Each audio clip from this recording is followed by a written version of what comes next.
Alors, je me suis rendu compte quand j'ai regardé le document qui vous a été distribué que je n'ai pas mis mon nom sur la présentation. Donc, je m'appelle Anne-Catherine Bélier.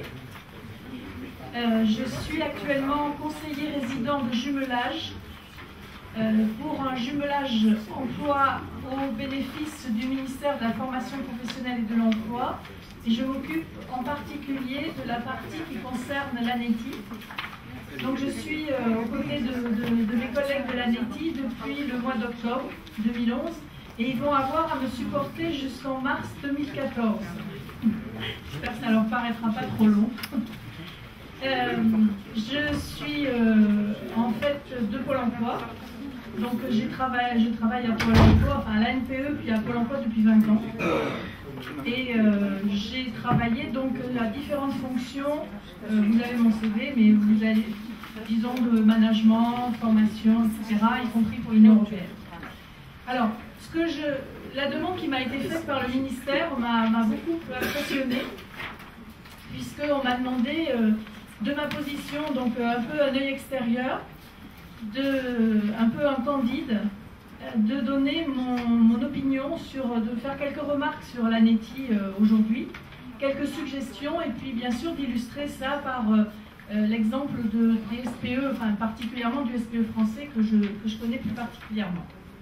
Il se trouve que j'ai travaillé avec l'ANETI depuis 2008, à l'occasion de la supervision de différents projets et à l'occasion de différentes réunions auxquelles j'ai pu participer.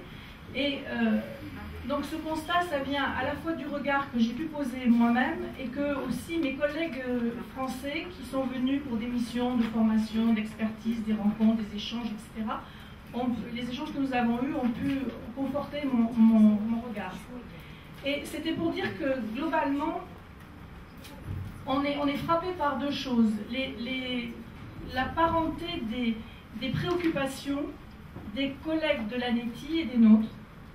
C'est-à-dire le souci de rendre un service à ce que nous on appelle nos clients dans notre vocabulaire, les demandeurs d'emploi, les entreprises, les entrepreneurs, et aussi la compétence des collègues de l'ANETI, des chefs de bureau, des responsables d'espace entreprendre, des conseillers, des gens qui travaillent à la direction générale. Ça c'est quelque chose vraiment qui est très fort et qu'il faut vraiment garder en tête, parce que très souvent je sais que les instances dirigeantes ne pensent pas toujours à valoriser, à reconnaître les compétences des personnes qui travaillent sur le terrain. Mais ces compétences, elles sont réelles, elles existent.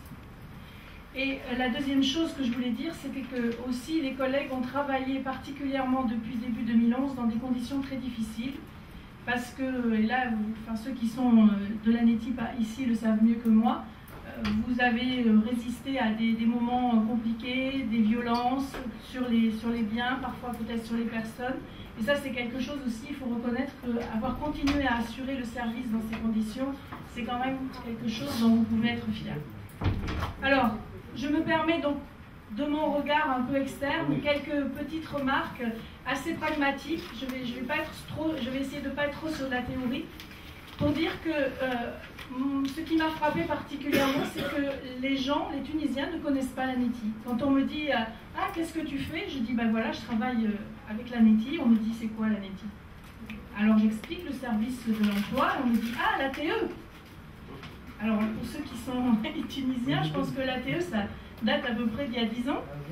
Donc effectivement, je pense que l'ANETI souffre d'un déficit de communication externe, interne aussi, mais de communication externe, il n'y a pas de visibilité de l'ANETI.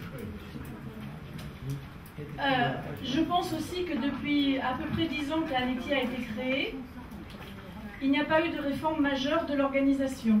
Donc c'est une organisation qui a été faite à un moment T et qui n'a pas évolué. Alors ça c'est peut-être quelque chose qui est dans les projets, enfin je sais même que c'est dans les projets d'actualité et pour les mois et les années qui viennent. Une autre chose aussi qui m'a frappée, je fais toujours moi la comparaison avec ce que je connais, c'est-à-dire le système français et les systèmes européens en général. C'est une organisation en silo dans les bureaux d'emploi, particulièrement bien sûr les BETI, les bureaux d'emploi et du travail indépendant, où on a effectivement des conseillers spécialisés sur l'information-orientation, des conseillers spécialisés sur la micro-entreprise et des conseillers spécialisés sur les programmes d'emploi. Et en fait, il n'y a pas de transversalité. Il y a des chefs d'unité d'un service, de l'autre, mais il n'y a pas de transversalité. Ce qui peut être un avantage dans certains cas, mais qui peut être aussi parfois un inconvénient. Et un point alors qui va être, je pense, partagé par les collègues de l'ANETI, c'est que la gouvernance est trop centralisée. Actuellement, le directeur général, de par sa posture, se trouve directeur général hiérarchique direct de tous les chefs de bureau et responsables d'Espace Entreprendre. Donc directement, il a sous son management la responsabilité de 101 personnes, plus les directeurs du niveau central. Et ça, c'est quelque chose qui est une ligne hiérarchique vraiment trop courte. Et je me permets aussi de dire que la tutelle ministérielle est peut-être, j'avais mis d'abord très forte, de mon point de vue, trop forte. C'est-à-dire qu'en fait, il y a, pour beaucoup de décisions, il y a besoin de validation par le ministère, ce qui est quand même assez bloquant et qui ralentit beaucoup le travail dans pas mal d'occasions. Alors, pour répondre à ce que j'ai observé, je peux faire quelques suggestions qui sont inspirées encore une fois des modèles que je connais. Alors, il faut avancer parce que là, j'ai bugué quand j'ai fait mon PowerPoint. Voilà. Une communication claire à l'interne et à l'externe, peut-être avoir un logo qui fasse que quand on verra ce logo, on dira « Ah, ça c'est le service public de l'emploi tunisien ». Une politique de management définie, avec en particulier une ligne hiérarchique qui soit claire et renforcée. Alors, le principe de subsidiarité, ça suppose qu'effectivement, la décision soit prise au niveau le plus proche de l'endroit où se pose le problème. Donc, ça veut dire que le chef de bureau, il doit être capable de prendre un certain nombre de décisions tout seul. Et dans d'autres cas, pour certaines décisions qui sont identifiées, il aura besoin de référer à un supérieur hiérarchique. C'est ce que nous, on appelle la décision à deux niveaux. C'est-à-dire qu'il y a un échange avec le hiérarchique et la décision est prise en commun.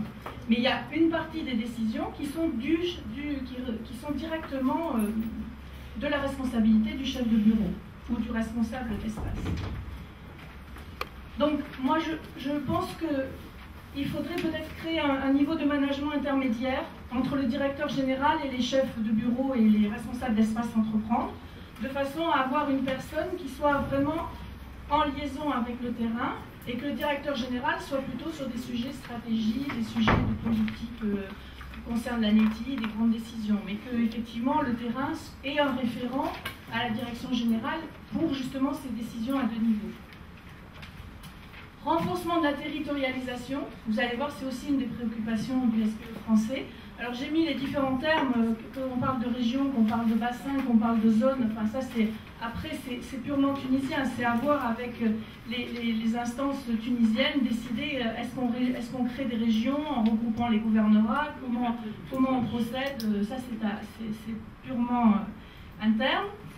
Des conseillers qui soient polycompétents, au moins pour un premier niveau de service. Il ne s'agit pas de perdre la compétence spécifique des personnes qui sont spécialisées sur l'information-orientation, sur la micro-entreprise, mais il s'agirait d'avoir un minimum de... Vous savez, il y a toujours ce rapport 80-20 qu'on observe généralement. 80% des personnes qui vont rentrer dans un bureau d'emploi dans le monde entier, elles ont besoin d'un certain nombre de réponses assez simples, assez basiques. Et ça, si les conseillers ont la compétence pour répondre à ces questions-là, c'est important. Et après, pour les questions spécifiques, les questions compliquées, là, on peut avoir un rendez-vous qui est un peu déporté dans le temps et où ils vont avoir une personne qui va traiter leurs problèmes particuliers. Et enfin, il y a un sujet aussi, c'est que quand on rentre dans les bureaux d'emploi, quand on interroge des conseillers, enfin, c'est vrai que moi j'utilise le terme conseiller parce que je trouve que ça explique bien le métier de l'emploi. On est là pour conseiller les entreprises, les entrepreneurs qui veulent recruter. On est là aussi pour conseiller les demandeurs d'emploi qui veulent trouver du travail.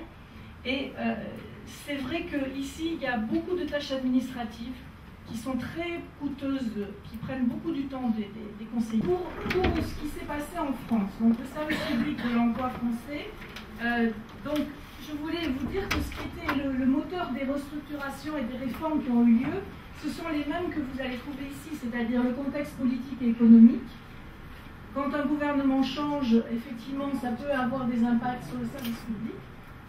Les directives européennes, parce que nous, on a aussi, effectivement, Bruxelles qui définit un certain nombre de directives et ensuite les gouvernements les appliquent avec plus ou moins de rapidité. Les contrats de progrès, je vais vous expliquer un peu, et maintenant la convention tripartite. Et aussi, très important, les attentes des clients, c'est-à-dire des demandeurs d'emploi et des entrepreneurs.